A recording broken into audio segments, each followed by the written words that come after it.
Hello, booktube. Welcome back to Reading Out of Season. My name is Nicole, and I'm going to talk today about a new book challenge I have joined, and it's part of a new book club that I just joined because it looked like it was going to be fun. It's kind of a cozy book club and a very relaxed kind of reading challenge. It's built around the idea of a ghost who is making baked goods each month, and then you choose a book that meets a category for the kind of baked good that the ghost is making. It comes from Goobers Who Read, and I saw it in a video from the Goobers Who Read book group, and I believe her name is Jashi Corin. So I will link them down below, and you can take a look at the whole video about the challenge and the book club and see if it's of interest to you. Anyway, so each month there are two different kinds of baked goods, and you choose a book that works within the theme for each month. And so for January, the baked goods are Sourdough, which is for the first book in a series, or it could be a prequel. And the very specific information is the book is the first released or canonically first in a multi-book series of 2 books or more. Now, for that one, I have chosen Into the Woods Into the Woods is a musical. In the Woods by Tana French. It is the first in the Dublin Murder Squad series, and it is from, I believe, 2007. So let me read just a little bit about what this book is about, and then I'll tell you why I chose it. As dusk approaches a small Dublin suburb in the summer of 1984, mothers begin to call their children home. But on this warm evening, 3 children do not return from the dark and silent woods. When the police arrive, they find only one of the children. He is gripping a tree trunk in terror, wearing blood-filled sneakers and unable to recall a single detail of the previous hours. 20 years later, the found boy, Rob Ryan, is a detective on the Dublin Murder Squad and keeps his past a secret. But when a 12-year-old girl is found murdered in the same woods, he and Detective Cassie Maddox, his partner and closest friend, find themselves investigating a case chillingly similar to the previously unsolved mystery. Now, with only snippets of long-buried memories to guide him, Ryan has the chance to uncover both the mystery of the case before him and that of his shadowy past. So I chose this for a few reasons. One is that it is a favorite of my mother, and I think she might have gifted this to me on Kindle. I have it on my Kindle, and I haven't read it. I've had it for years on my Kindle, and I haven't read it, and I am not sure if I bought it myself because I saw it on sale, or if my mom just made a Kindle gift purchase for me at some point. But I already have this book, so it's easy for that. It's one I've been wanting to read for a long time, and haven't, I've only been interested in mystery novels pretty recently. I didn't used to read many of them. However, now I'm reading lots of them. My mom, though, loved this, and so she really wanted me to try reading it. And because I wasn't that interested in mystery novels, then I think I just passed it by and thought, nah, it's a mystery novel. I don't want to read that. But of course, now I very much want to read it. So I have chosen that one. It is the first of a series. It's a series and an author that I've been wanting to try. And so there you go. For my sourdough, I assume sourdough was chosen because you get your starter and then you can make bread over and over again with it. And then this is the start of a series where you have books over and over again with the same characters. So that is my choice for that one. The second prompt, and you don't have to do both prompts for this challenge, I just feel like it, and maybe I won't all the time, but this month I think I will. The second prompt is an overdone trope. Overdone being in quotation marks here, I think because it's subjective. Like a trope that's done a lot you might enjoy, and maybe it doesn't feel overdone, and that's the case here. This is a trope that I kind of think is fun. However, it is very common in the mystery realm. So anyway, this book contains a theme, character plot, type, plot device, or setting that has been featured in many books of this genre. So the one I have chosen is a locked room mystery, which is a very common trope in mystery novels. And it is the baked good is called banana bread. I guess because you have these overripe bananas. I don't know why they chose banana bread, but for banana bread, I will be doing this locked room mystery.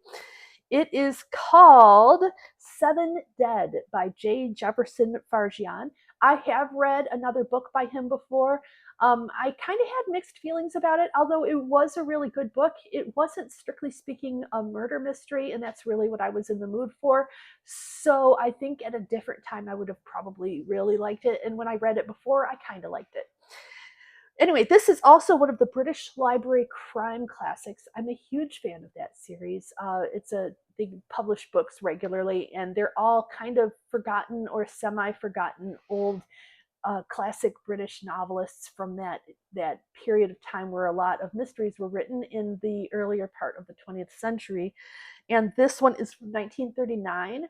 And this I found on free on Kobo Plus. I use a Kobo for most of my reading, and I subscribe to Kobo Plus.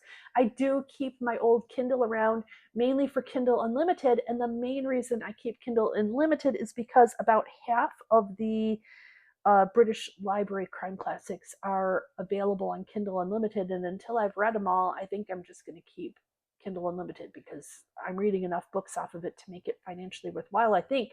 Although this one was only like $1 and some change on Kindle, and I think maybe not much. It was about the same on Kobo, so even if I hadn't had a subscription, it wouldn't have cost much. So anyway, however, it's on Kobo Plus, and I could just buy it because I have Kobo Plus. However, anyway, let's get into what this book is about. I have two different descriptions, and so I'm going to read both of them because one is short and one is longer, but I think they both give different aspects of the story, and they both make it seem interesting to me in different ways. So the first one says, a petty thief discovers a locked room containing 7 dead bodies.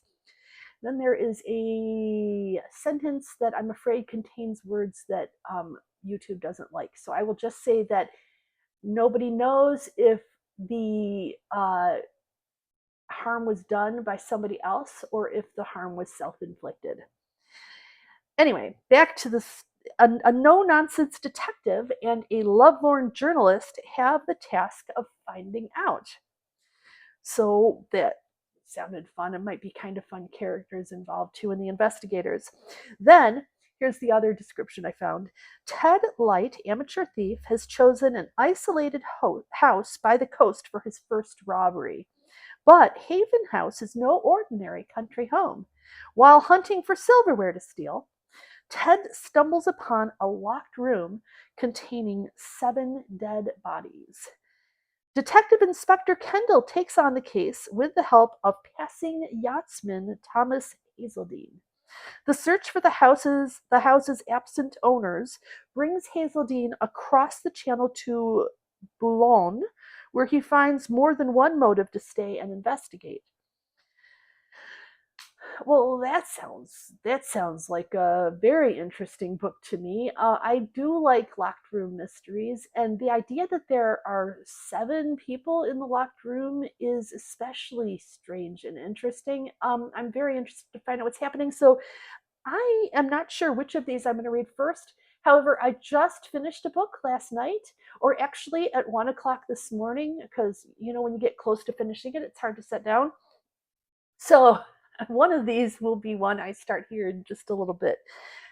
And now that brings me to the book I just finished. And I do want to talk just a little bit about that one because it was a pretty good book.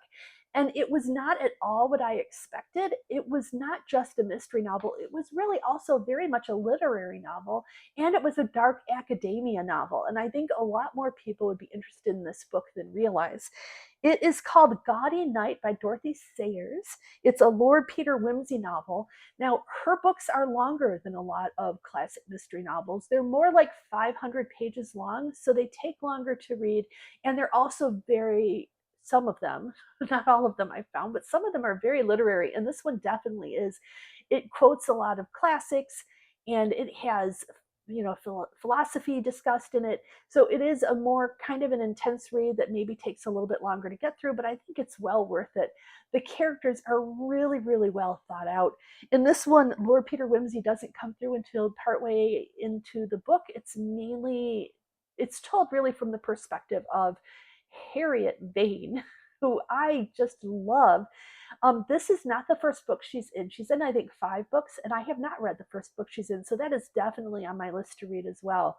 But she goes back to her college at Oxford for an event that comes up, I think, every year. She doesn't usually go because she has kind of a bit of a scandalous past, which I think is what the first book is about. The first book she's in is about that time period. But she does go back and she has a good time. However, she gets these really nasty letters slipped to her. And she finds out that lots of people are getting really, really nasty letters. And so she stays to kind of investigate what's happening. And then they don't end up being just letters. There also are quite a few acts of vandalism, really intense malicious destruction of property at various places in the university, and threats against people. And then there are people who are being bullied so badly that it leads them to consider some self-harm. It's that level of really destructive behavior. And so then, as with all mysteries of this type where you have a letter writer, the question is, who is doing this? What possible motive would somebody have to do this? Why are they doing it? And she ends up enlisting the help of her dear friend Lord Peter Wimsey, and their relationship is actually a part of the plot as well. There are lots of really, really good characters in this. There are lots of interesting themes, like about crime, punishment, uh, feminism, women's studies, and it wasn't all that common for women to get that level of education back then, and so this is from the 30s. So that is also something that comes up. It's got a lot of really big themes in it. It's, of course, has a very academic setting and an academic feel. So like I said, I think it would be a good one for those who really enjoy dark academia. I loved it, and I've loved every Lord Peter Wimsey book I have read. The first one of the series, or the first Lord Peter Wimsey book, is called Whose Body, and I didn't like that quite as much as the others, but I think it's a series that's really great and well worth reading. So I will keep reading those. Anyway, that is where I am in my reading journey. And if you'd like to hear more, then please do like and subscribe. And again, I will post below uh, a link to the video where you can learn more about the Year of Goober 2026 with the Goobers Who Read Cozy Reading Challenge. I haven't done a lot of reading challenges. I have a few in mind. There's another one I'm going to do coming up in February around Sir Arthur Conan Doyle and Sherlock Holmes. So I will talk about that more later, but I'm really looking forward to this one. I think this is one of the fun things about booktube, that there are all these little events you can get involved in, and so I will keep my eyes open for more to do. Please do let me know if you know of any other events that might be fun. I would love to hear about them. Thank you again.